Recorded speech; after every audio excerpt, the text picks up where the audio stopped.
Can we begin, Prabhu? Hare Krishna, Maharaj, Dandavat Pranam. Hare Krishna, my obeisances, all glories to Prabhupada. Maharaj, you can start, Maharaj. Okay. Devotees are joining in, but we can start. Om Jnanatimirandasya Jnananjana Shalakaya Chaksurunmilitan Yena Tasmai Shri Gurave Namaha. Namo Vishnu Padaya Krishna Pristaya Bhutale Srimati Bhakti Vedanta Swami Niti Namine. Namaste Saraswati Devi Kauravani Pracharine Nirvisesha Shunyavadi Paschatya Deshatarine Vanchakalpa Tarubhyascha Kripa Sindhu Bhayevacha Patitanam Pavanebhyo Vaishnavibhyo Namo Namaha. Jai Shri Krishna Chaitanya Prabhu Nityananda Shri Advaita Gadadhar Shri Vasadi Gaur Bhaktavinda. Hare Krishna, Krishna Krishna, Hare Hare, Hare Rama, Rama Rama, Hare Hare. So we welcome everyone to our ongoing study of Srimad Bhagavatam at the level of Bhakti Vaibhava, and we are studying Canto number 6, and we're on the last chapter, chapter number 19.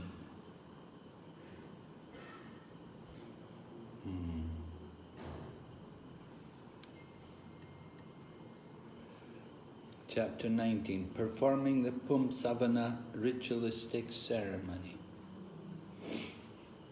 So, we heard in chapter 18, we heard about the situation, the desire of Mother Diti, how she wanted to have a son who would kill Indra.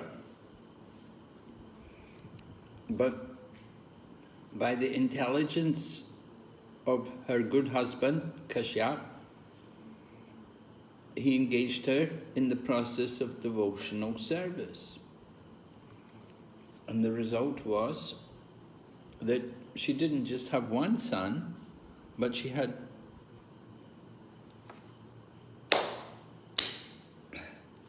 She had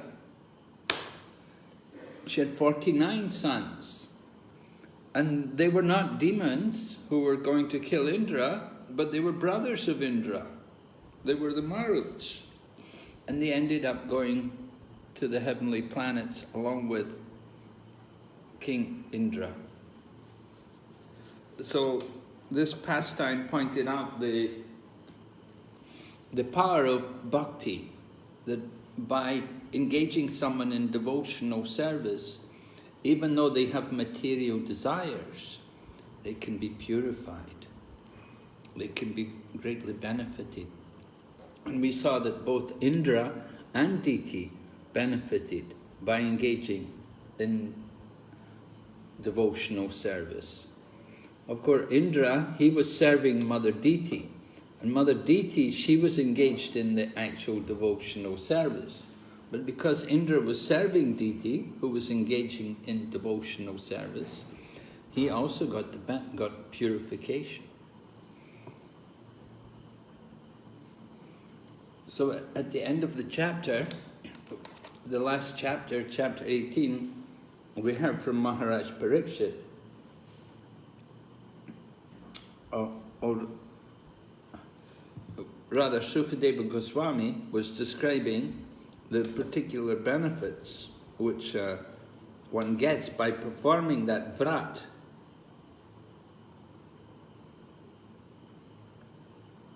And he describes how Mother Diti was satisfied, although in the beginning she wanted a son who was going to kill Indra, but after she'd performed the vrat for 1 year, almost 1 year, she became actually satisfied just by doing devotional service. Her mind became peaceful and she wasn't feeling so much bitterness towards Indra anymore. And she was actually satisfied by Indra's good behavior. So although you were criticizing a little bit, we heard some criticism of Indra last week, that you thought, what kind of person is this Indra that he wanted to kill the child in her womb? But Indra showed also good behavior because he served Mother Diti for nearly 1 year. He'd done a lot of personal service for her, bringing her fruits and flowers and roots and wood for cooking on, for performing yagya. He did a lot of service, so her opinion about Indra changed.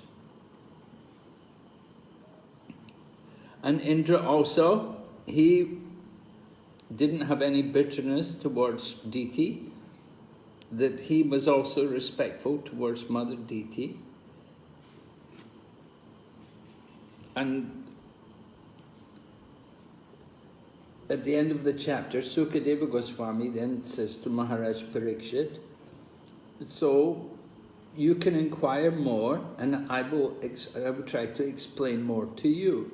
You want to know some more about what happened? You have any questions? Then tell me and I'll explain it to you. Because he hadn't really explained how to perform the actual ceremony, what you have to do, what's required. So that's going to be explained now in this 19th chapter. And that's the connection between 18 and 19. So chapter begins with Maharaj Parikshit putting a question that text number 1. Oh, I'll share the screen with you.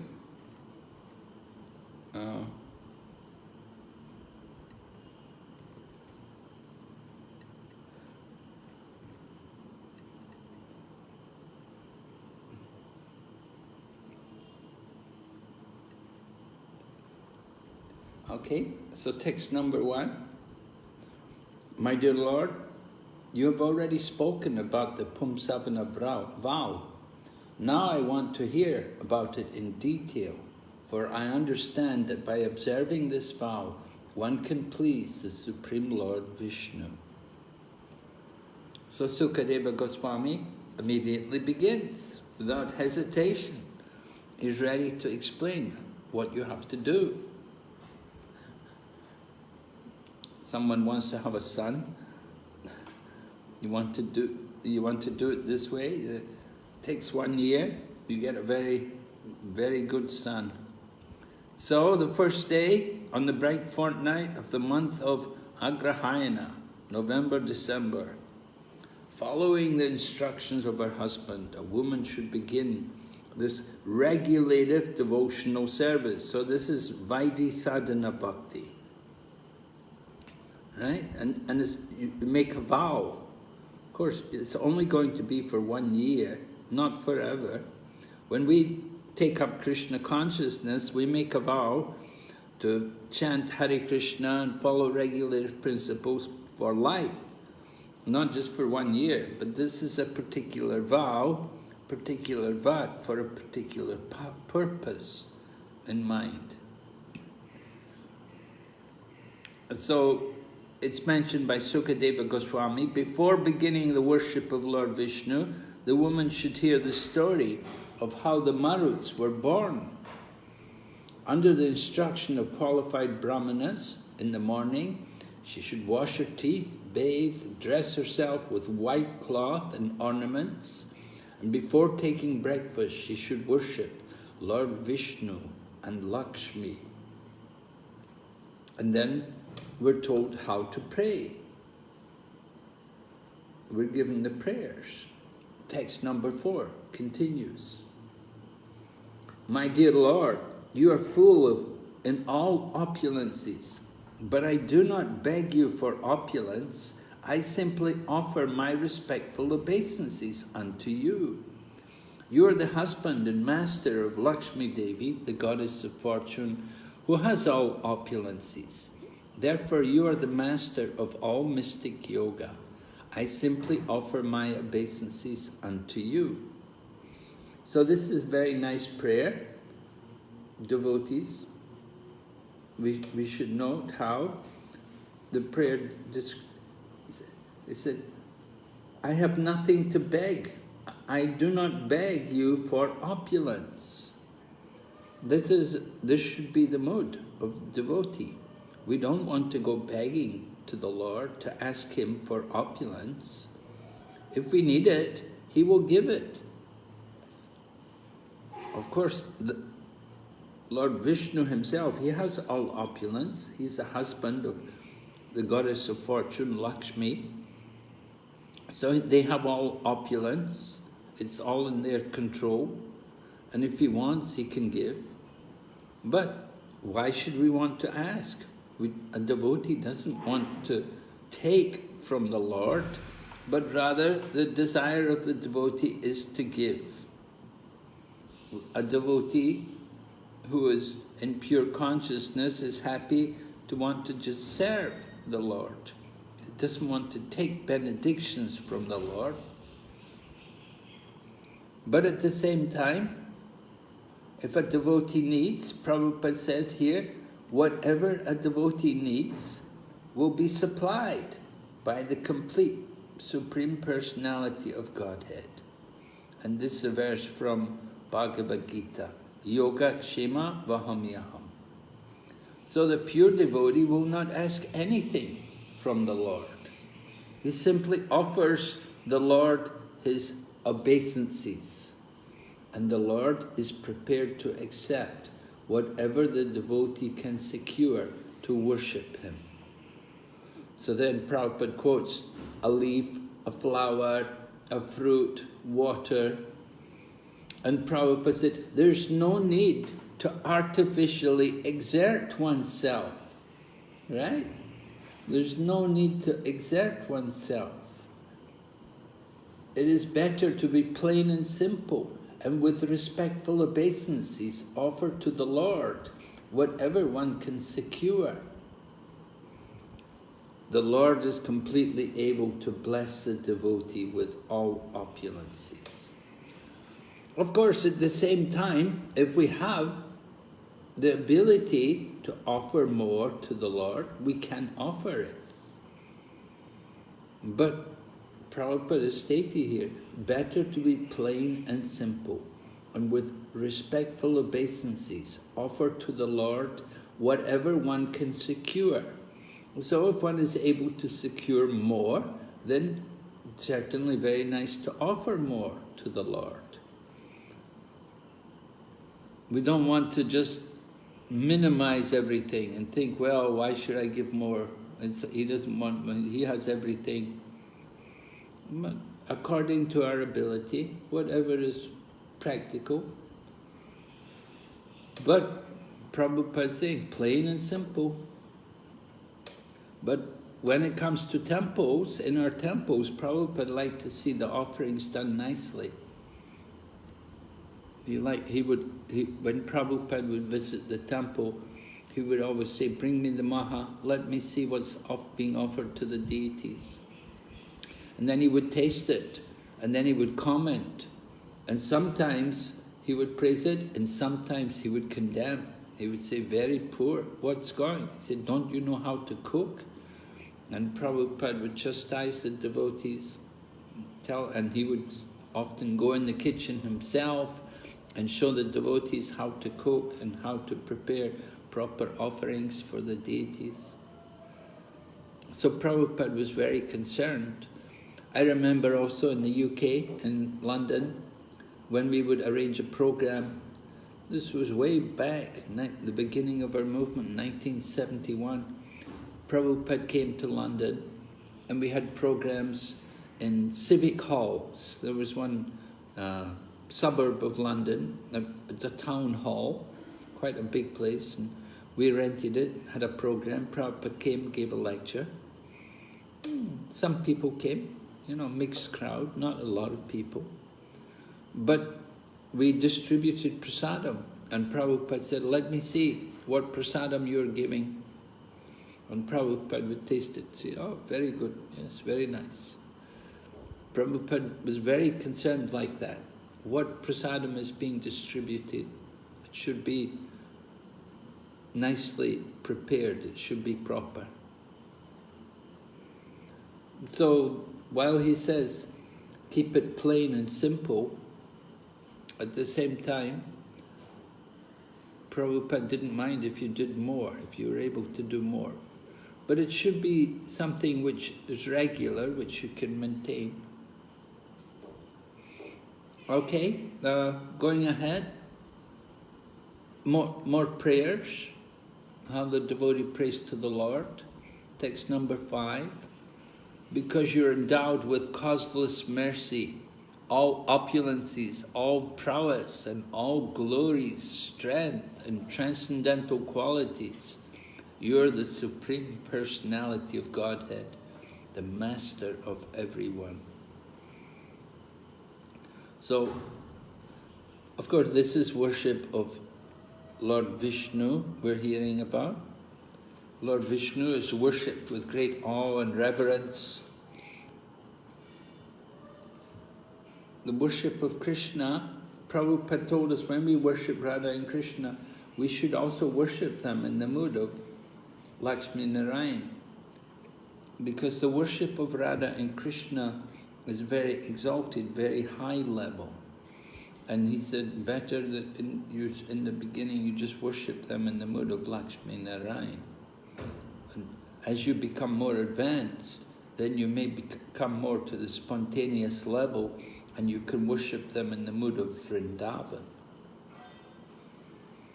But again, Prabhupada quotes about Patram Pushpam Palam Toryam, indicating simple and plain. And Prabhupada said, Krishna is full in himself. But he nonetheless becomes pleased when the devotee offers him a leaf, flower, fruit, or water. So this purport here is very interesting, actually. Prabhupada is pointing out about this wonderful rasa between the Lord and the devotees. Right? He's saying he is Krishna or Vishnu. He is extremely kind to his devotee. Although he is full in himself, he nonetheless wants all the living entities to surrender unto him so that they may engage in his service. Thus he becomes satisfied. So certainly that's a business, that's a desire of every devotee. We want to satisfy the Supreme Lord. We know that's our success. So then Prabhupada talks about how sometimes the Lord will instruct the devotee. Just like in the purport here, he said, sometimes the Lord, as a child of Mother Yashoda, requests his devotee for some food, as if he were very hungry. Why would Krishna need food? But as a child, he would often tell Mother Yashoda, I'm hungry, you feed me.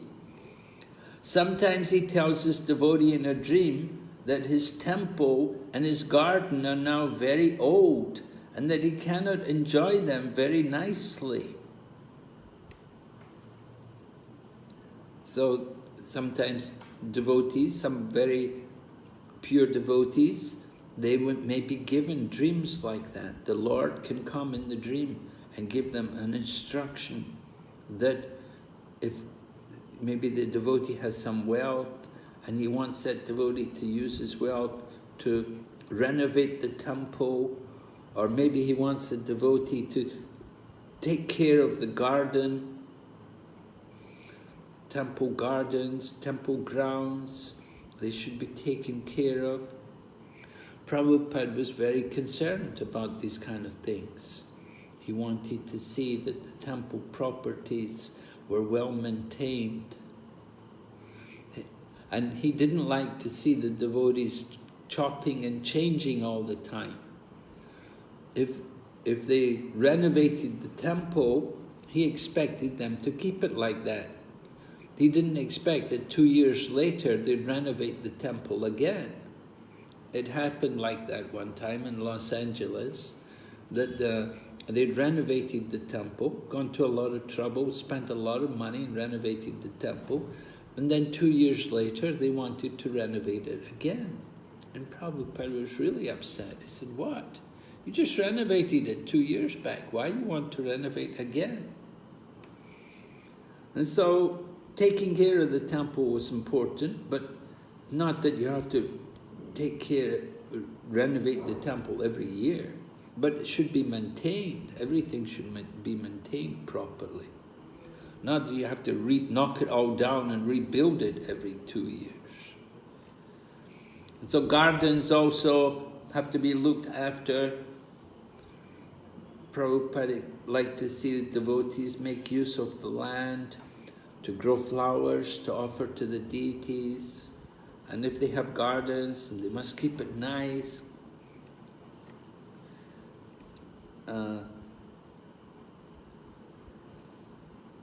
So sometimes Krishna will instruct the devotees to repair or to take care of these things.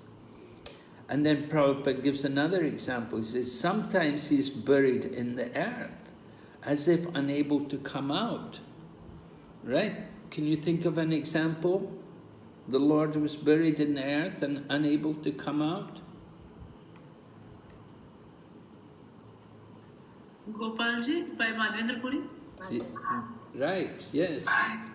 Even Rupa Goswami's, and it is also Radha Govind Devji. Srinath Ji, yes, was in the Govardhan Hill, and he appeared in the dream of Madhavendra Puri. So Madhavendra Puri got some devotees to help him, and they excavated him out and established the deity worship. And you gave the other example. Who did you give, Manaji?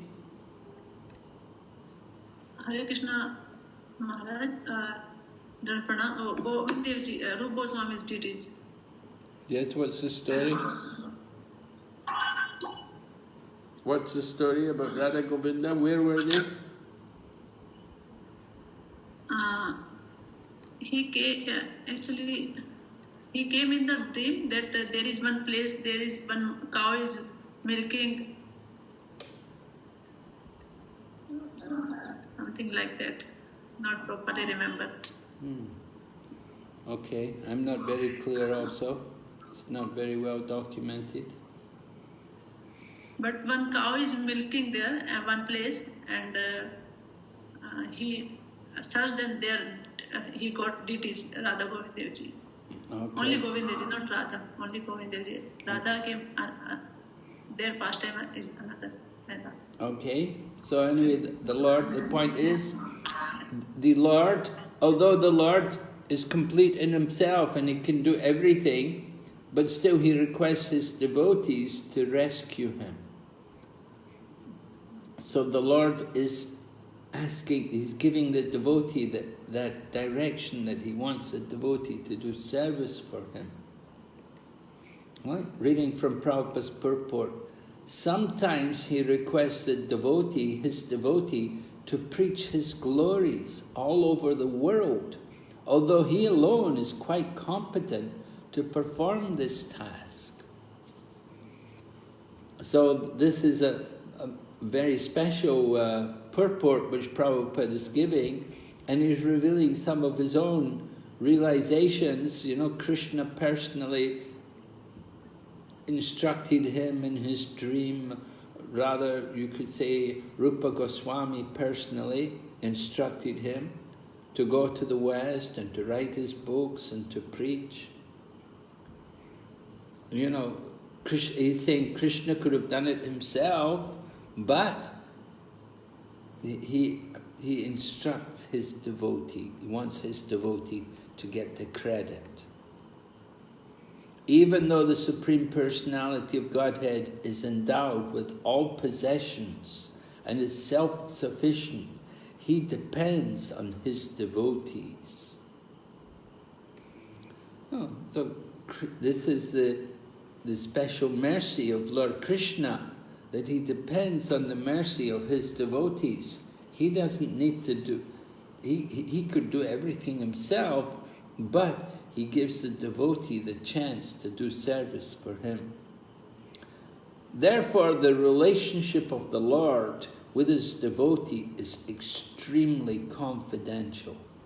Only the devotee can perceive how the Lord, although full in himself, depends on his devotee for some particular work. All right? Maybe you can think of some more examples where Krishna depended on his devotee for some particular work. Well, Prabhupada quotes from Bhagavad Gita here in the purport, from 11th chapter, Nimitta Matra Bhava Savyasachin. Krishna is telling Arjuna, just be an instrument in my service. Now Krishna could have won the battle himself. Krishna wanted the battle fought, but Krishna wanted Arjuna to do it. He wanted Arjuna to get the credit. Krishna likes to give the credit to his devotees. Can you think of some other examples where Krishna wanted... Yes? Hare Krishna Maharaj. Yes. Similarly, when Lord Krishna wanted Bhishma Dev to instruct Yudhishthira Maharaj to depart him the knowledge. Oh, very nice, yes. In the first canto, we have the departure of Grandfather Bhishma, and prior to his departure, he spent many days instructing Maharaj Yudhishthira in how to rule the kingdom. Yes, very good. Lord Krishna himself was not able to pacify the mind of Maharaj Yudhishthira after the battle of Kurukshetra. He was feeling so disturbed that so many lives had been lost just so that he could have a kingdom, that he could rule. So he felt very guilty, and Lord Krishna brought him to Grandfather Bhishma, and Grandfather Bhishma spoke and enlightened him and helped him to adjust and understand the nature of the event and deal with it in the proper manner. So it's a very nice example. Thank you, Maraji. Yes? Another one? Maharaj, one more example, if it is correct, I don't know, please correct me. When Durvasa Muni tells to Pandavas that I'm coming for the meal, and Draupadi was in dilemma for Akshapatram, and how she calls up Krishna and then Krishna comes and helps. Well, she took service from Krishna, right? Yes. But we were thinking of cases where Krishna is depending on the devotee. Hare Krishna Maharaj. Yes. This is, Lord Krishna instructs Uddhava Maharaj before he is leaving this abode. He instructs Uddhava to give the knowledge of the Lord. Oh, okay. Yes, Krishna, before departing from this world, he wanted Uddhava to remain. Hare Krishna Maharaj. Lord Chaitanya also, he gave the responsibility to Nityananda Prabhu and Haridas Thakur for distributing the holy name. Okay, yes. Lord Chaitanya asked Lord Nityananda and Haridas to go door to door and ask everyone to chant and read the books and worship Krishna. And Lord Chaitanya told Lord Nityananda to stay in Bengal and preach there. Yes, very nice. Even can we say that Lord Chaitanya empowered Ramanand Rai to speak? Like he was asking questions and it said that he only empowered him to give the answers. So he was only speaking through Ramanand Rai. Well,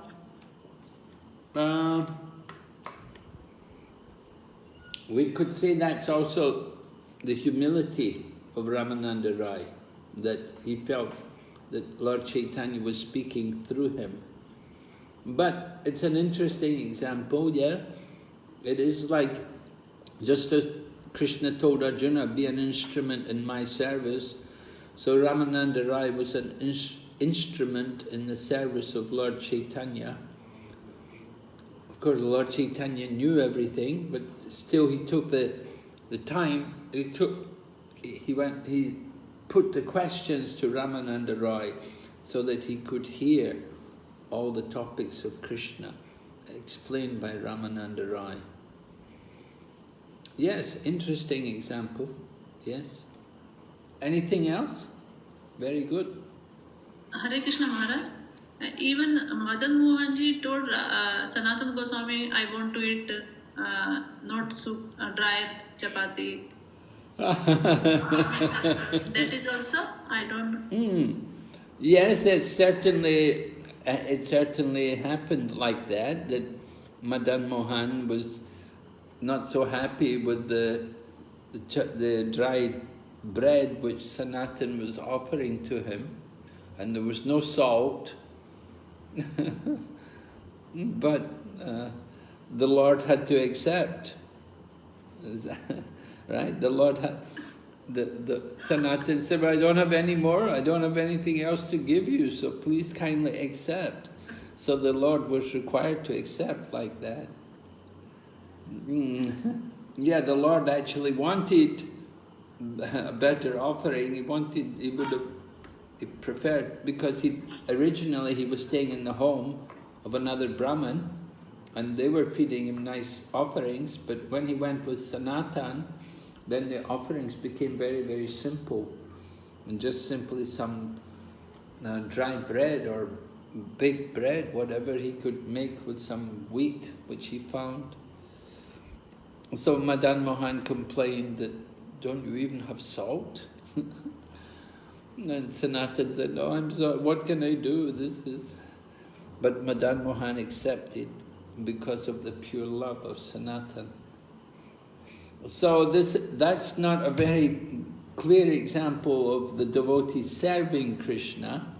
We're looking for cases where the devotee can actually give Krishna and satisfy Krishna.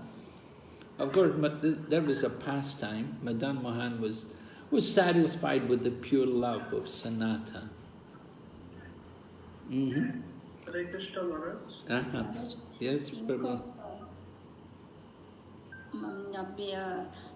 Bhima killing Jarasandha. Bhima killing Jarasandha. Okay. Yes. That's an interesting one. Yeah. Yes.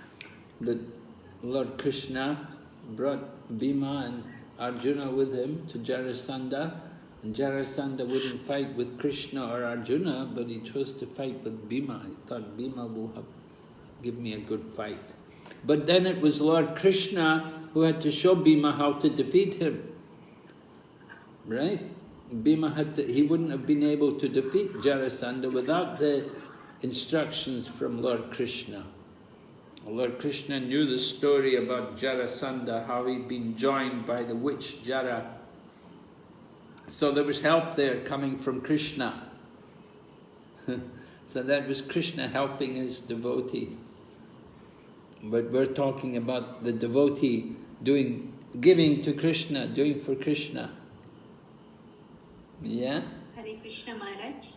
Yes, Hare Krishna. Can we say, like Chaitanya Mahaprabhu insisted Nityananda Prabhu to enter into Grahastha life while he was actually taking sannyasa order? He asked Nityananda Prabhu to actually in the Grahastha life, and he performed Sankirtana Yajna. Yeah, they preached. Yeah, that may be true, but that's not in relation to this particular point. I don't think that really brings out what we're talking about how the devotee wants to serve the Lord. He wants taking instruction from the Lord to do a particular service. Okay, I see your point, that you're saying that Lord Chaitanya, but I don't know. We're not told very much about what was actually there in terms of Lord Chaitanya instructing Lord Nityananda that he should marry in the householder life.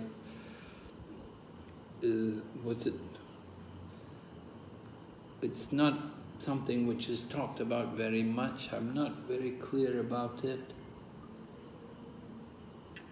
Hare Krishna Maharaj, I can say Srinathji are from Madhavendra Puri, Chandan and... Yes, that's right, that's true. After the deity was discovered, then he wanted Chandan. So Madhavendra Puri went there all the way to Puri to get the Chandan and the camphor. And then when he was coming back, then he said, give it to Gopinath at Ramuna. So these were all instructions coming from the Lord, and the devotee carried them out religiously.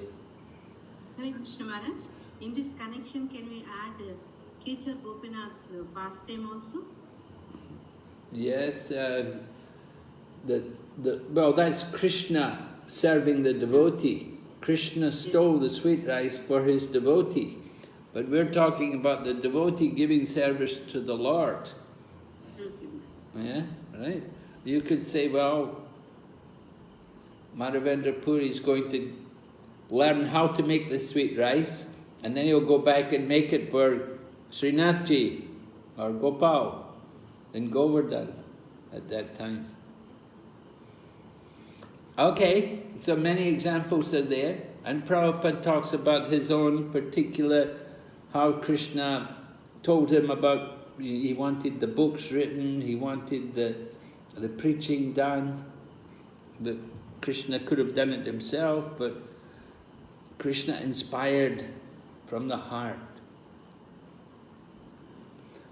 All right, so going ahead, text number 6, offering profuse obeisances. Devotees should offer respectful obeisances unto Mother Lakshmi, the goddess of fortune, and pray as follows. So we were praying to Vishnu, and now we're praying to Mother Lakshmi. So this is interesting, and here in the 6th canto Srimad Bhagavatam, earlier we heard about Daksha. Now who was Daksha praying to?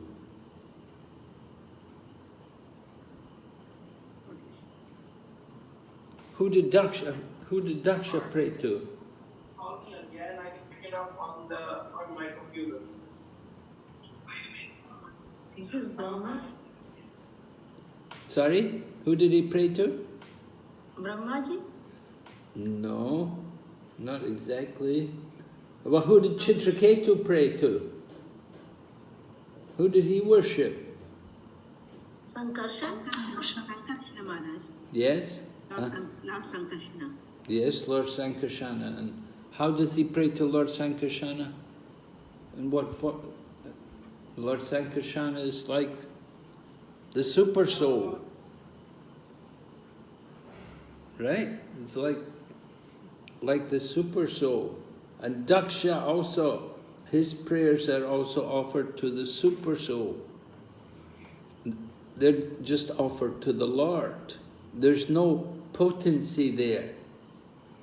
But here, in these prayers, in this vrat, the prayers are offered to Lord Vishnu along with Lakshmi. The Lord's potency is there with him. Previously, the prayers were only offered to the Lord in the form of the super soul.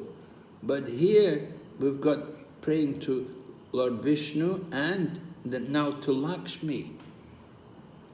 So Prabhupada points out that it's indicating anyway, that the Lord and his potency, the Lord is never alone. Krishna is never alone.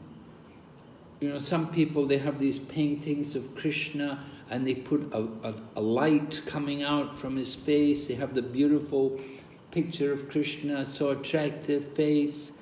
And then they have a effulgent light coming out all around from his face, the effulgence.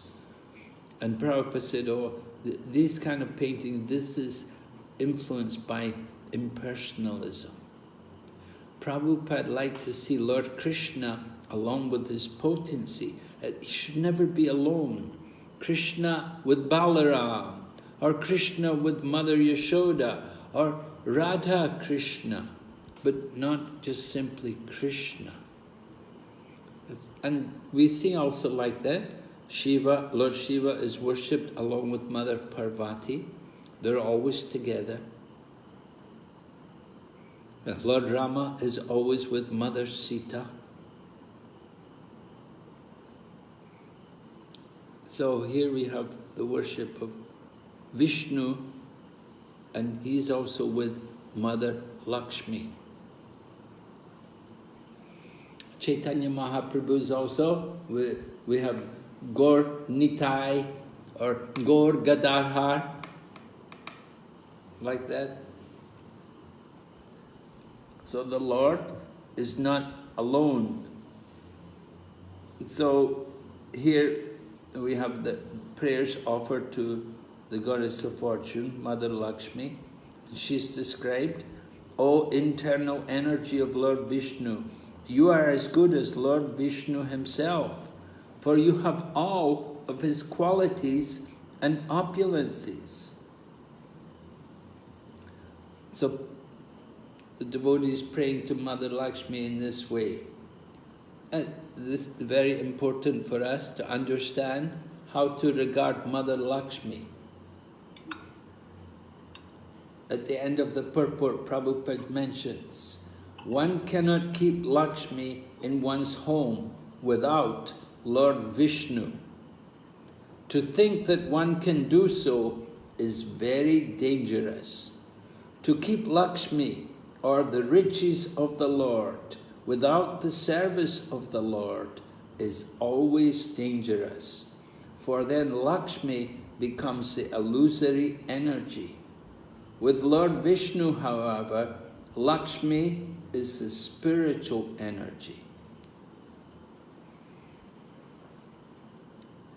So Prabhupada is giving us very important instruction here. Of course, Lakshmi is, people will say, she's chanchal, she's chanchala, right? Chanchal, she's restless, she doesn't stay in one place. We all have the experience. We get some wealth, we get some money, it's very difficult to keep it. It will soon go. It's the nature of Lakshmi. But although she is chanchal, she's very chaste to Lord Vishnu, and she never leaves him. She's always there in the chest of Lord Vishnu.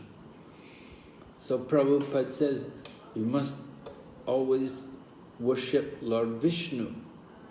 Don't just worship Lakshmi. People are fond to worship Lakshmi, but if we don't worship Lord Vishnu, then it won't be good. It will become the illusory energy. But when Lord Vishnu is there, then Lakshmi is the spiritual energy. And this point comes up in a future purport also, that this is important for us to understand what is the position of Mother Lakshmi.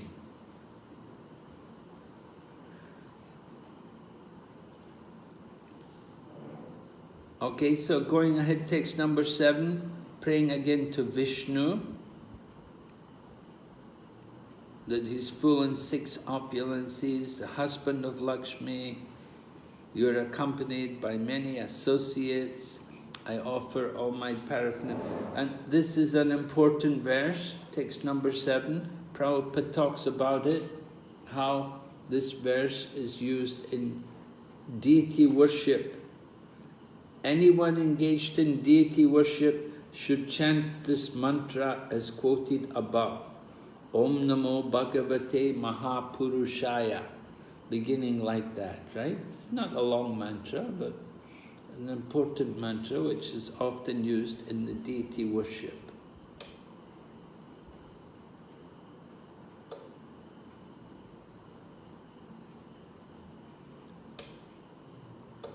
So worshipping the deities, one should recite these different mantras. I'm sure if you do the deity worship course here in Mayapur, they'll teach you these mantras.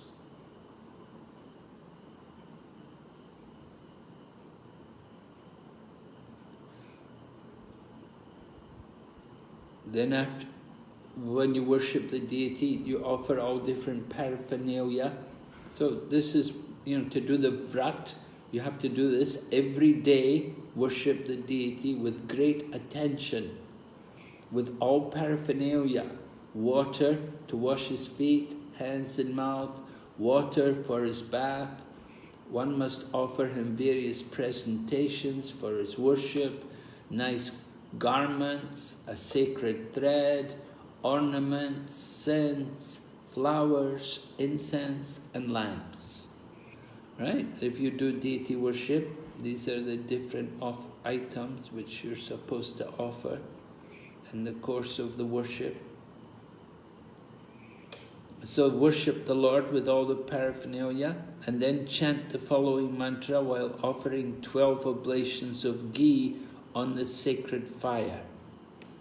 So you have to make a fire every day. You can see, to perform this vrat, it's not such a small thing. It's a little bit detailed. You have to worship the deity nicely.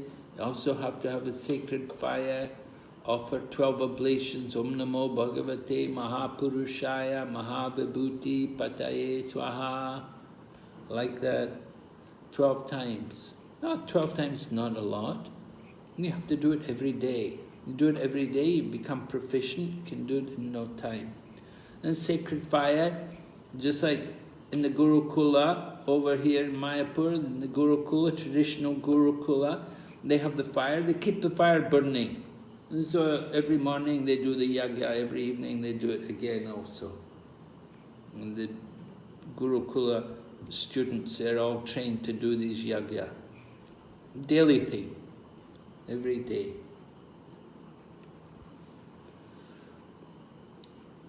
Okay, text number 9. If one desires all opulences, his duty is to daily worship Lord Vishnu with his wife Lakshmi. Well, you may not desire all opulences, but even though you don't desire opulences, still the duty is there to worship Lord Vishnu with his wife Lakshmi. And with great devotion, one should worship him. And the process was given in the previous verses. And it's mentioned, Lord Vishnu and the Goddess of Fortune are an immensely powerful combination. They are bestower of all benedictions and the sources of all good fortune. Therefore, the duty of everyone is to worship Lakshmi Narayan. Worship of Lakshmi Narayan, of course, it's not strictly in our line. In the Gaudiya Vaishnavas, we worship Radha and Krishna. But Prabhupada told us that we should worship Radha and Krishna more in the mood of Lakshmi Narayan. He didn't want us to make the worship too simple. He liked to see the worship opulent, attractive, that it's more attractive. If you worship in the mood of Vrindavan, then it becomes very simple.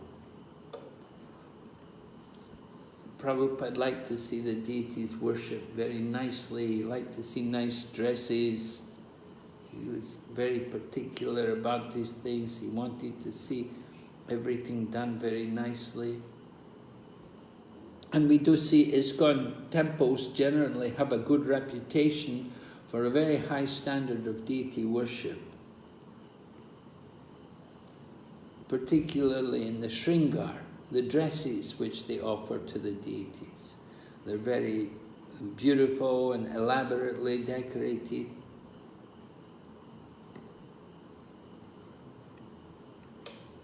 So, it's mentioned that Lakshmi Narayan are in the heart of everyone. It's not just simply the super soul, but Lord Narayan is there, and Lord Narayan is not alone, but he's with Mother Lakshmi. So the two of them are there within the heart of all living entities, and they are not endowed with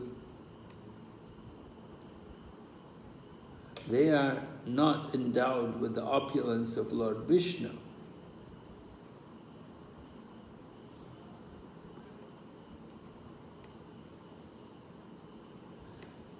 However, non-devotees do not realize that Lord Vishnu stays with his eternal consort,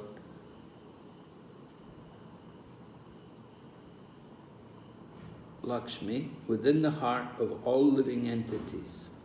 They are not endowed with the opulence of Vishnu. Unscrupulous men sometimes address a poor man as Daridra Narayan or Poor Narayan. This is most unscientific. Lord Vishnu and Lakshmi are always situated in everyone's heart, but this does not mean that everyone is Narayan, especially not those in poverty. This is a most abominable term to use in connection with Narayan. Narayan never becomes poor, and therefore he can never be called Daridra Narayan. Narayan is certainly situated in everyone's heart, but he is neither poor nor rich. Only unscrupulous persons who do not know the opulence of Narayan try to afflict him with poverty.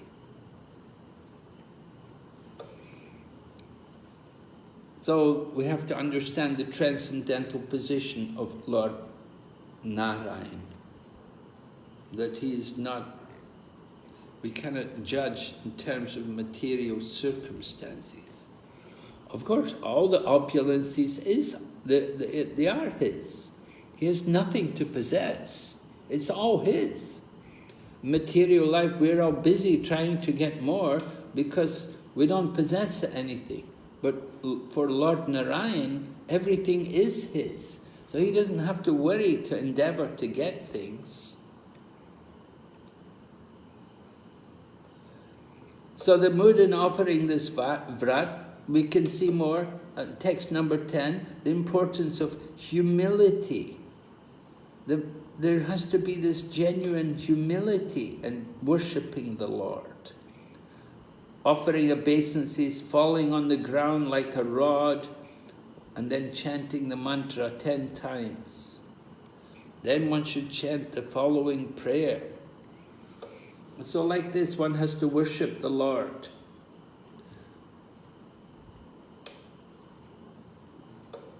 Describing how to worship Mother Lakshmi, Lord Vishnu. Mother Lakshmi is represented in the material world as the external energy, but actually she is always the internal energy of the Lord. We will hear Mother Lakshmi is she is Vishnu Tattva.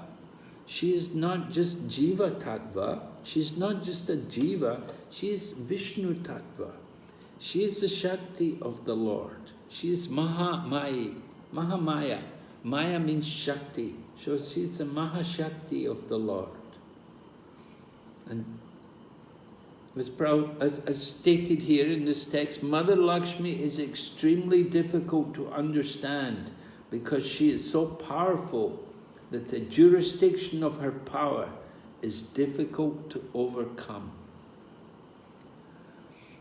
So we want to understand the importance of Lord Vishnu, worshipping Lord Vishnu, and don't worship Lord Vishnu alone. And similarly, don't worship Lakshmi alone. They are together.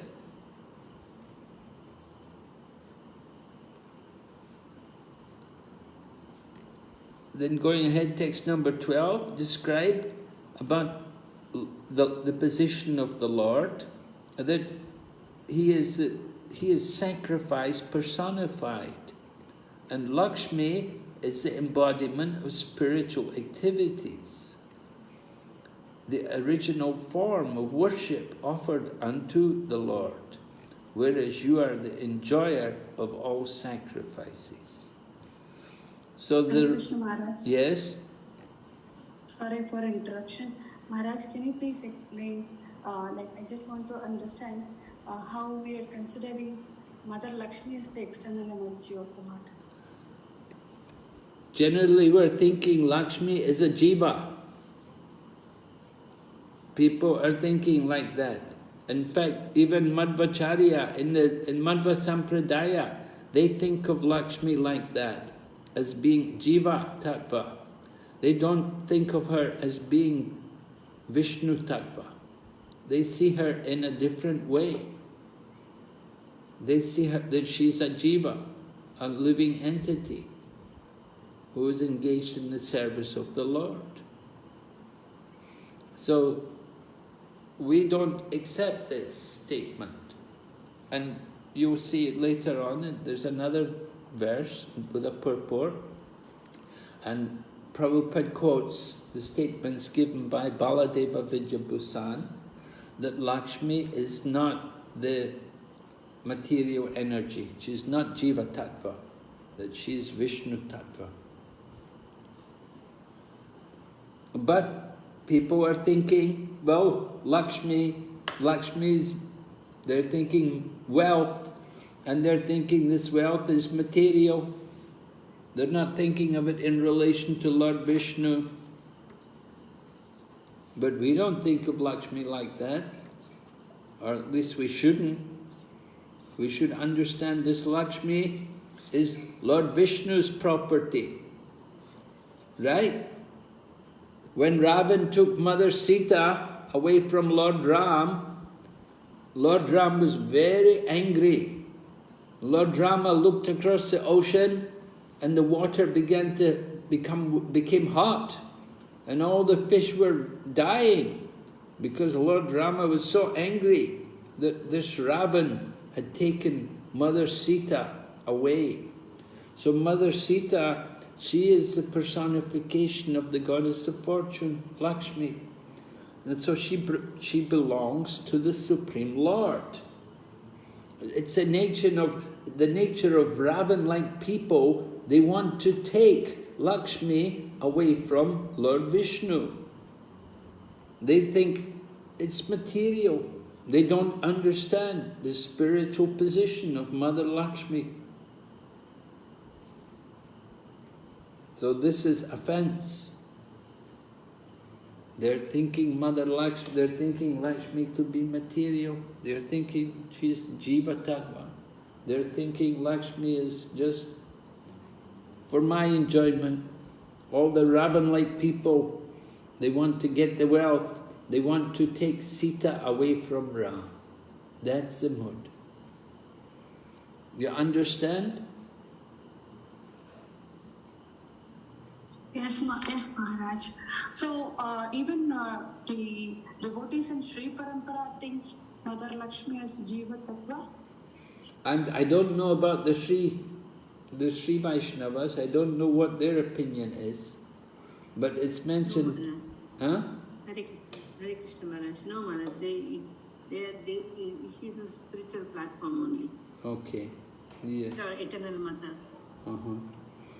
It's only mentioned the Madhvas think like this, yeah. Okay, Maharaj, thank you so much. So, we give all respect to the potency of the Lord. We see the potency, Shakti and Shaktiman, that they're non-different, right? They're connected together. The Lord and His potencies.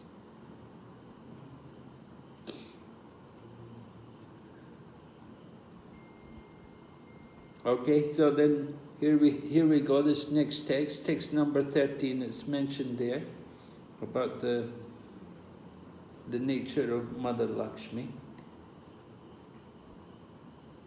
Mentioned in the verse, Mother Lakshmi, who is here, is the reservoir of all spiritual qualities, whereas you manifest and enjoy all these qualities. Indeed, you are actually the enjoyer of everything. You live as the supersoul of all living entities, and the goddess of fortune is the form of their bodies, senses and minds. She also has a holy name and form, whereas you are the support of all such names and forms and the cause for their manifestation. So like the prayers are offered to Lord Vishnu and to Mother Lakshmi. So there's a purport. Prabhupada mentions Madhvacharya, their understanding. The first term is the Supreme Lord Vishnu and the second term is the Jiva Tattva. Lakshmi Devi, being dependent on Lord Vishnu, is sometimes counted among the Jivas. The Gaudiya Vaishnavas, however, describe Lakshmi Devi in accordance with the following two verses from Premeya Ratnavali, or of Baladeva Vidyabhusan. And then the first verse is a quotation from the Vishnu Purana. So quote from the Vishnu Purana, O best of the Brahmans, Lakshmi Ji is the constant companion of the Supreme Personality of Godhead Vishnu, and therefore she is called Anapayini. She is the mother of all creation. As Lord Vishnu is all-pervading, his spiritual potency, Mother Lakshmi, is also all-pervading. Lord Vishnu has three principal potencies: internal, external and marginal. Sri Chaitanya Mahaprabhu has accepted Parashakti, the spiritual energy of the Lord, as being identical with the Lord. Thus, she is also included in this independent Vishnu Tattva. So like that, the very authoritative reference here. Sri Chaitanya Mahaprabhu has, in accordance with the statement in the Vishnu Purana, has described Lakshmi as being identical with the Vishnu Tattva. The correct conclusion is that descriptions of Lakshmi as being different from Vishnu are stated when an eternally liberated living entity is imbued with the quality of Lakshmi. They do not pertain to Mother Lakshmi, the eternal consort of Lord Vishnu. So somebody may have the qualities of Mother Lakshmi. It doesn't mean they're actually Mother Lakshmi. Mother Lakshmi is the eternal consort of the Lord. There's a big difference between the Lord and his potencies, and between the living entities and the Lord. But Mother Lakshmi is not just simply an ordinary jiva. She's the potency of the Lord. So she's described as being Vishnu Tattva. It's an important point. So this, you can see we're very close to the Sri Vaishnavas. The Sri Vaishnavas, they understand like that. Okay, so then more prayers are offered. May my ambitions be fulfilled by your grace.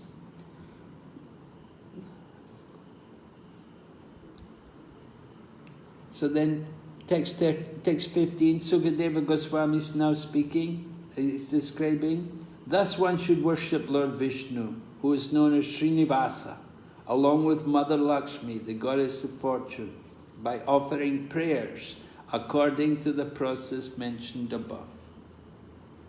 After removing all the paraphernalia, one should offer them water to wash their hands and mouth, and then one should worship them again.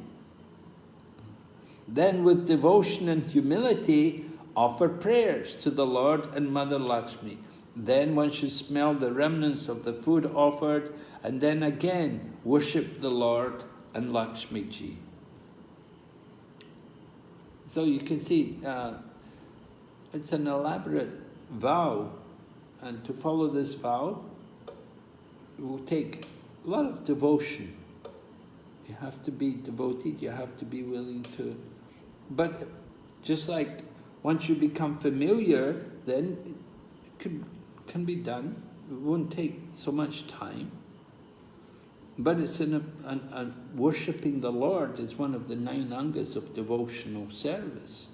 Directly serving the Supreme Lord. Very powerful. So the next text, text number 17, talks about who should do this worship. Should the husband do it on his own, or does the wife do it? What if the wife can't do it? Or sometimes the husband doesn't do it, sometimes the wife does it. And then what should be the mood? So it's mentioned here, accepting her husband as the representative of the Supreme Lord, a wife should worship him with unalloyed devotion by offering him prasad. The husband, being very pleased with his wife, should engage himself in the affairs of his family. So this is very nice. The wife is worshipping, she should worship her husband. We heard in the previous chapter that there is someone is very much in bodily consciousness of life, then they can also worship their husband. They can worship their husband as being the representative of the Supreme Lord. So here, it is also mentioned that one can worship the Lord, one can worship your husband. Some women like to do that. It's not wrong. It's very nice. The husband should be pleased, naturally. The wife is worshipping so nicely. Husband should be pleased. Not that the husband's God, but the wife sees him as a representative of God. Just like the spiritual master, Guru Patni, right? And so the husband is the guru of the wife. So wife can recognize her husband like that. And then the husband will become eager to serve the family. If the husband and wife do like this, then marriage will never fail. Prabhupada explains, family relationship of husband and wife should be established spiritually according to the process mentioned above. Right. The wife should be sincere, husband should be faithful,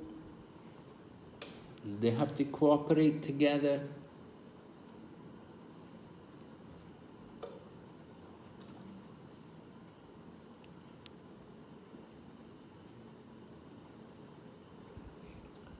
Text 18 describes, one person is sufficient to execute this devotional service. If the wife is unable to execute this process, the husband should carefully do so, and the faithful wife will share the result. Husband and wife, they share each other's pious and sinful activities. The wife is the benefactor of the pious activities of the husband. And the husband also is he enjoys the pious activities of the wife. They share, joint, right? They share each other's pious and sinful activities. So, and Prabhupada also, we heard the other previous chapter, wife is the better half of the husband. So like half, they're together and they enjoy and suffer for each other's pious and sinful activities. So if the wife cannot do the worship, let the husband do it. Sometimes the wife is contaminated, she's not pure, so then the husband has to do the worship. There are many couples like that. When the wife is contaminated, the husband will do all the cooking, and he will do all the puja, and the wife will just stay back. She can just chant. Prabhupada explains, relationship between husband and wife is firmly established when the wife is faithful and the husband sincere. Then, even if the wife, being weaker, is unable to execute devotional service with her husband, if she is chaste and sincere, she shares half of her husband's activities. This is married life. You share each other's pious and sinful activities. So it's a duty, husband and wife, to cooperate together, to help each other.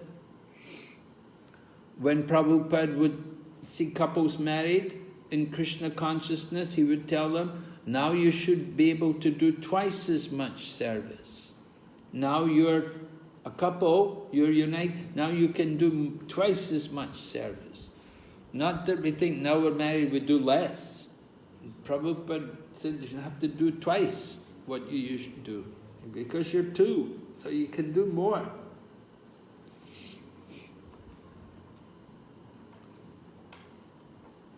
So, we hear, it's described here, accept this Vishnu Vrat, which is a vow in devotional service, and not deviate from its execution to engage in anything else. So you begin this vow, you make a vow, it's serious. You have to be very careful to follow it through. So mention what you have to do, offer the remnants of prasad, flower garlands, sandalwood pulp, ornaments, daily worship the Brahmana, and worship women who peacefully live with their husbands and children. Every day the wife must continue following the regulative principles to worship Lord Vishnu with great devotion. Thereafter, Lord Vishnu should be laid in his bed, and then one should take prasad. In this way, husband and wife will be purified and will live and will have all their desires fulfilled. We all have desires, so this is the best way to satisfy all the desires. We recognize Lord Vishnu as the Supreme. So you can do that worship. Certainly the benefit is very great. So chaste wife must perform such service continuously for 1 year. After 1 year passes, she should fast on the full moon day in the month of Kartik. After 1 year of doing, then still fasting on the full moon day, that's the last day, and then on the morning of the next day, one should wash oneself after worshipping Lord Krishna, and you should cook as one cooks for festivals, and you cook sweet rice with ghee. And with this preparation, the husband should offer oblations to the fire 12 times. Thereafter, he should satisfy the brahmanas. When the satisfied brahmanas bestow their blessings, he should devotedly offer them respectful obeisances with his head, and with their permission, he should take prasad. Before taking his meal, husband must first seat the acharya comfortably, and along with his relatives and friends, he should control his speech and offer prasad to the guru. Then the wife should eat the remnants of the oblations of sweet rice cooked with ghee. Eating the remnants ensures a learned, devoted son and all good fortune. So we see like this in Mahabharata, in Ramayana, and some places even in Srimad Bhagavatam, we have these kind of incidents where the great sages would come and they would give the sweet rice to the wife, and tell the woman, you take this sweet rice and you'll have a son. You'll get a good child. So here it's mentioned also like that. You want to get a good son, things which you have to do. Okay, going ahead. In this vow, a ritualistic ceremony is observed according to the description of Shastra. Even in this life, a man will be able to achieve all the benedictions he desires from the Lord.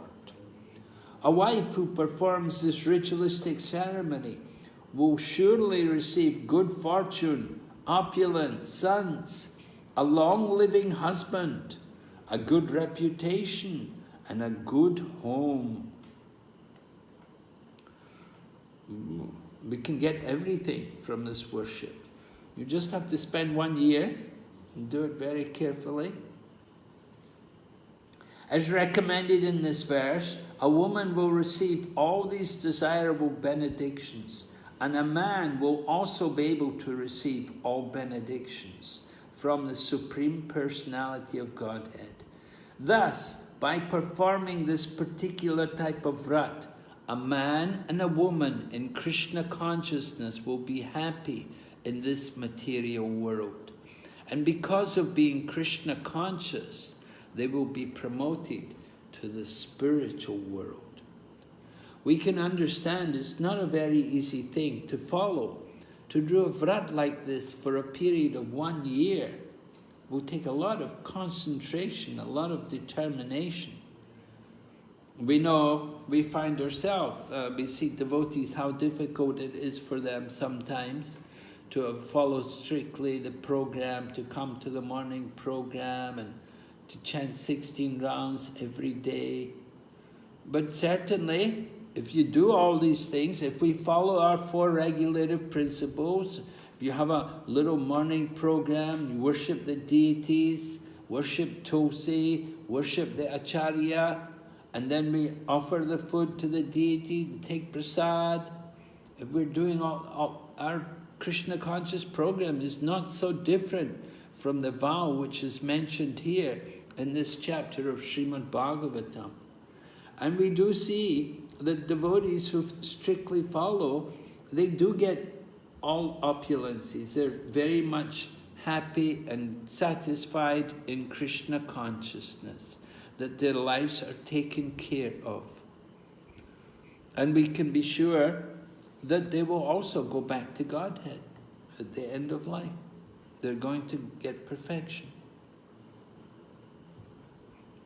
All right, then the final verse mentions about the different benefits, who gets the benefit and everything, what you get. An unmarried girl observes this vrat, she will be able to get a very good husband. If a woman who is a Vira, has no husband or son, executes this ceremony, she can be promoted to the spiritual world. A woman who has children, whose children have died after birth, can get a child with a long duration of life and also become very fortunate in possessing wealth. If a woman is unfortunate, she will become fortunate. And if ugly, she will become beautiful. By observing this vrat, a diseased man can gain relief from his disease and have an able body with which to work. If one recites this, just by reciting this narration, while offering oblations to the Pitas and demigods, especially during the Shrad ceremony, the demigods and inhabitants of Pitriloka will be extremely pleased with him and bestow upon him the fulfillment of all desires. After one performs this ritualistic ceremony, Lord Vishnu and his wife, Mother Lakshmi, the goddess of fortune, are very pleased with him. O King Parikshit, now I've completely described how Diti performed this ceremony and had good children, the Maruts, and a happy life. I've tried to explain this to you as elaborately as possible. Well, certainly explained quite elaborately. So, anybody like to perform this vow? But we already have our vow. We have our Krishna conscious vows, our 4 regulative principles, daily chanting of the Maha Mantra. We have our morning program, study Srimad Bhagavatam, worship Tulsi, like everything is there. We will get just as much, you will get the same benefit, if not more, by worshipping Lord Krishna as Srila Prabhupada has taught us. Okay, are there any questions or comments on this? Hare Krishna Maharaj, I have a small doubt Maharaj. In this today's shloka number 18, they said, whoever does the performances thing, both husband and wife will enjoy the results, they said. But in previous cantos, I think in 3rd canto, they said, if only wife does and husband is not involved, he will not get the result. He will not get elevated. Can you clarify that, Maharaj? Just I'm not able to understand the connection. Where did it say that? In the 3rd canto? Yeah, in that connections it was told, because generally in most of the gents, wife is doing, so I need not do anything, and they'll be engaging in material activities. But that is not correct. They don't get complete benefit of that, they would really. Is it correct, Maharaj? Generally, Prabhupada would say that they share. If the wife does something, then the husband will also share. They will also get some benefit from the wife's pious activities. And if the husband does it, the wife doesn't do it, the wife will benefit. She'll also get some benefit from the husband's pious activities. They share each other's pious and sinful activities.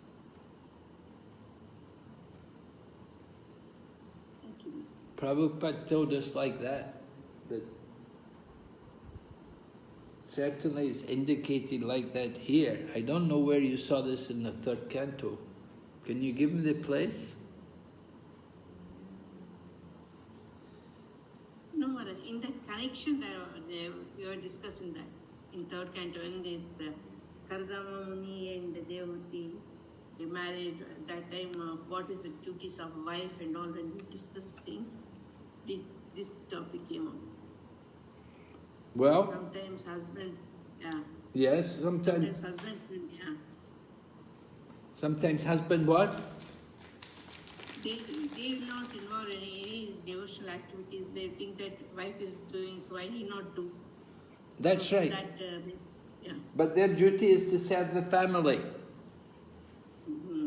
Right? That they're doing. I know I used to go to, when I was doing life membership work in India, in particularly Calcutta, people would often tell me like that. The men would say, oh, my wife does everything. My wife does it. Because the wife would be at home. And so her business at home is to worship the Lord and to do the prayers and everything like that. And what's his duty? His duty is to maintain the family, to look after the expenses and to provide the money for everything, so that they can also perform charity and do different things, and donate to temples and donate to Brahmins, worship the Brahmins, do that kind of thing. Husband has that duty. It's not that the husband should be irresponsible, not do anything. Husband's also playing a part. How can the wife do it? How can the wife do the worship if the husband doesn't provide? Yes, Maharaj, yeah.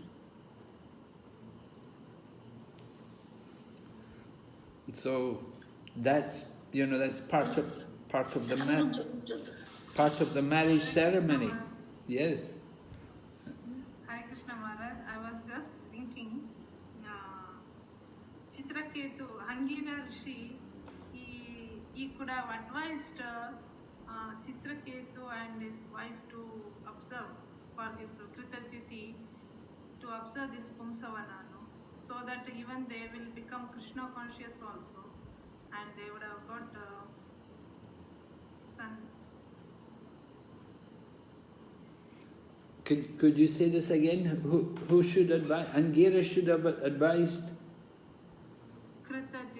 Chitraketu, King Chitraketu. To observe this Puṁsavana for his wife. Rather than just giving him the son. Yeah. Well, why didn't he do that? Because he knew Chitraketu is an advanced devotee. So he wanted to bring him out from, he wanted him to experience the nature of the material life, the miseries, and the temporary nature of the material world. So Angira chose that he should get a son who would bring him also the distress along with the happiness. And in this way, by losing his son, then Chitraketu became detached from the material world. The business of the sadhu is to get people out from the attachment. So Chitraketu was already an advanced devotee, so Angira and Narada Muni, they wanted to bring him out. They didn't want to get him more attached to the material world. That's what would have happened if they'd given him the son.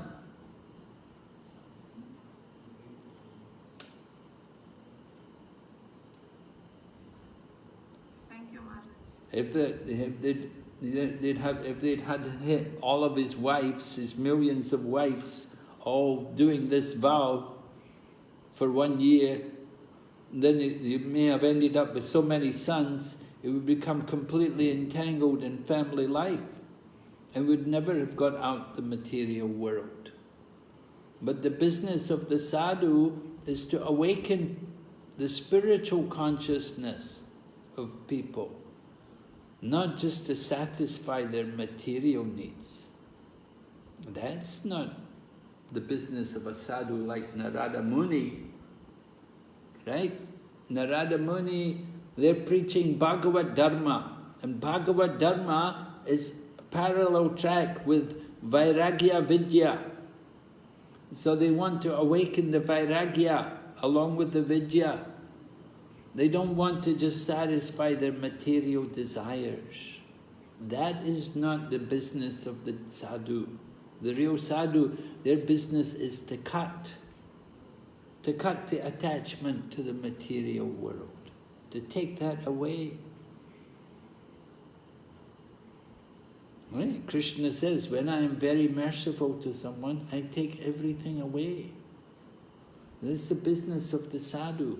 Take everything away to give something better. And so if they just instructed him in this Puṁsavana Vrat, and Maharaj Chitraketu got the sons, he'd just still be here in the material world. He would never have got back to Godhead.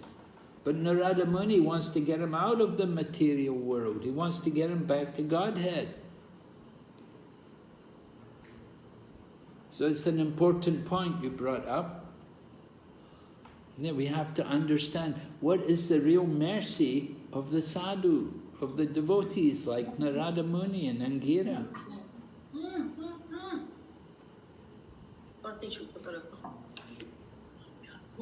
Hare Krishna. Yes, Hare Krishna.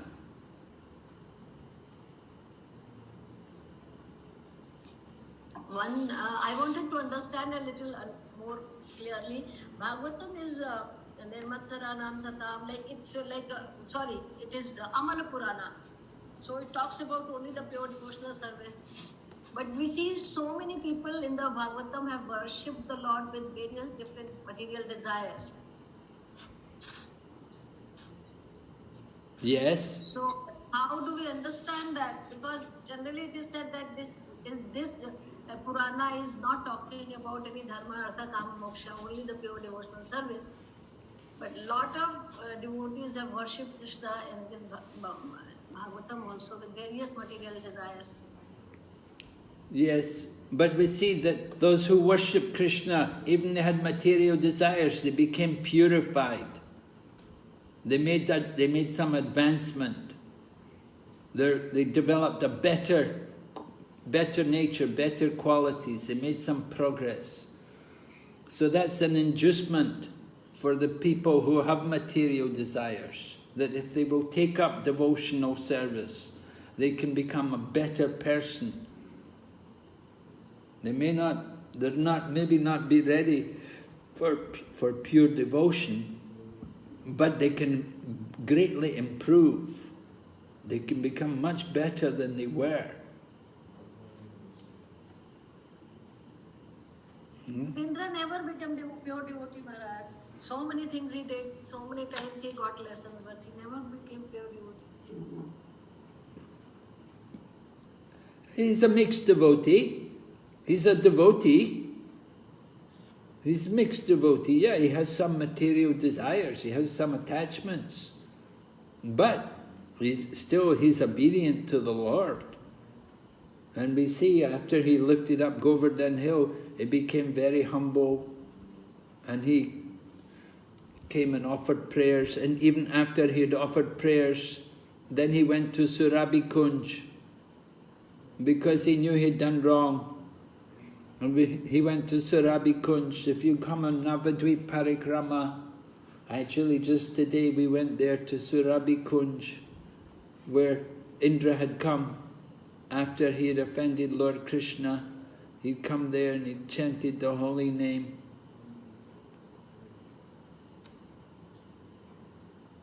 So, you can't criticize him. He does a lot of service. He may have faults, but still he does a lot of service. And to get to that position of Indra, you have to have a lot of punya, you have to have done a lot of pious activities. Not so small thing. So we shouldn't be so critical of the demigods. We know they're not pure devotees, but they're very much appreciated by Lord Vishnu, because they help him to oversee the affairs of the universe.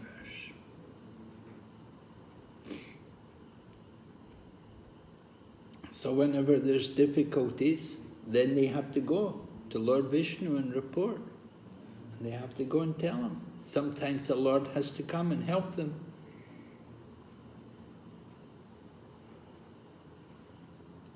So we have to offer our respects to people like Indra. We shouldn't, certainly we don't want to criticize. Of course, we can learn. We can see the problems, the faults, how dangerous it is. You get such a big position, become like that, become the king of heaven, beautiful women around you and everything, so much opulence. But then he gets cursed, he becomes a pig. Brihaspati can curse him to become a pig. So Maharaj, can we understand like that these great devotees of the Lord are put into the conditions to teach us the lesson? Like Prabhupada says, when mother wants to teach the daughter-in-law, she teaches the daughter. Yes, we're supposed to learn from all of these devotees, right? We do. This is why Krishna Leela is there. Krishna Leela, Krishna's teaching us. Indra, Brahma, all these people, big demigods, the problems they have in practicing devotional service. You know, they have problems. Just imagine how we also can expect to have problems. We're only little people, small people. They're big people in the universe, and they have problems. So we should learn from them. And we should be humble and be respectful to them. They're very great personalities. They're taking on so much service on behalf of the Lord.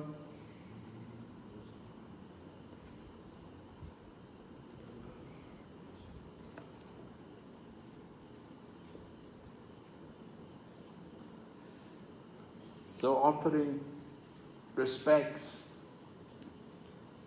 to Indra,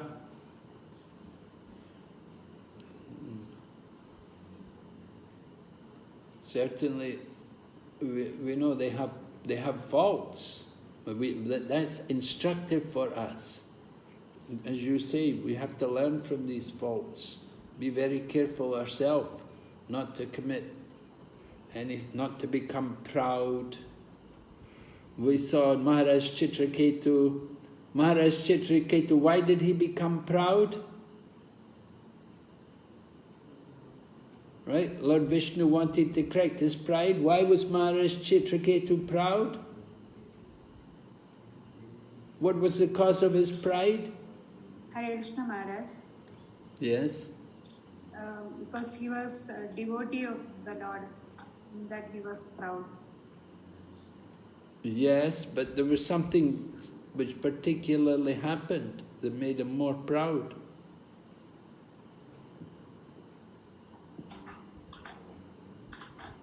What happened to him?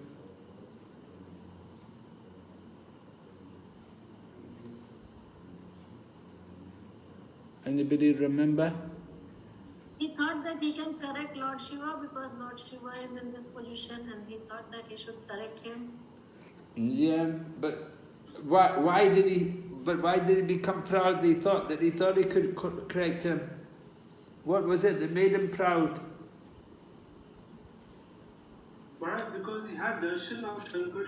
Yes, right. That's the point. He was favored by him. Yeah. Because he had the darshan, he personally met with Lord Sankarshan. So after that, he became a little proud. I met the Lord. So he thought like that. He was very advanced. He could have cursed Mother Durga. He could have cursed Parvati himself, but he didn't do it. He was powerful enough to do it, but he didn't do it. So he had just a little pride there that he had actually met with Lord Sankarshan. Lord Sankarshan had appeared to him and given him instructions, or he'd offered prayers like that. So that was the cause of his pride. So you meet the Lord, you can become proud. We have to be so humble. It's so easy to become forgetful of our actual position, to remember how small and how insignificant we are. Just look, Maharaj Chitraketu, he was such a big king, and then he became king of the higher planet with all the beautiful women, the Vidyadhari ladies, traveling with them. But he was still chanting, he was still glorifying the Lord. But he had that little pride that he had met the Lord. So the Lord wanted to remove that pride, and he arranged for Mother Parvati's curse.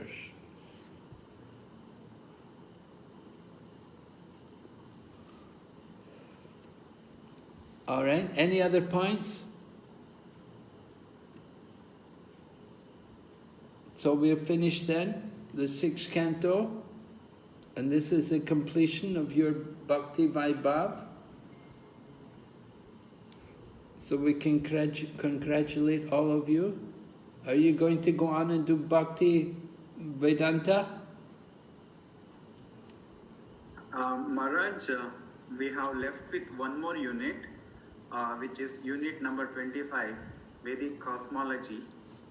Because of some reason, we couldn't able to get the teacher to teach that particular unit. But now Padmanabhan Prabhu has confirmed. Soon we are going to have that, Maharaj. After that, with that we will complete this Bhakti Vaibhava. And if you bless us, Maharaj, yes, you want to continue with Bhakti Vedanta. Okay, very good. Very nice. So I thank all of you very much for giving me the opportunity to lead you in your study here with this section of the Bhagavatam. And thank you very much, and we look forward to having more association in the future. So, like that, we will conclude the class here this evening. Srila Prabhupada? Yeah? Okay? Jai. Srila Prabhupada? Thank you. Yes, Maharaj. Jai. Thank Srila Prabhupada ki Jai. Jai. Gaur Bhakti Vrinda. Vignanashika Maharaj ki Jai. Jai. Gaur Bhakti Vrinda ki. Jai. Jai. Jai. Maharaj, today, before you, Maharaj, thank you very much for showering your